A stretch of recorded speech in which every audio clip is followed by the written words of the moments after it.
今でも青が澄んでいる、今でも青は澄んでいる。どんな祈りも言葉も近づけるのに届かなかった。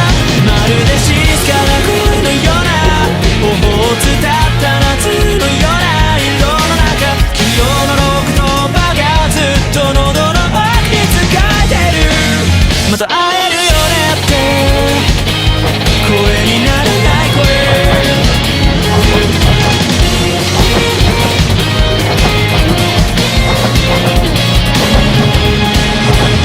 昼下がり地めつく風の季節は思い馳せる、まだ何者でもなかった僕らの肖像。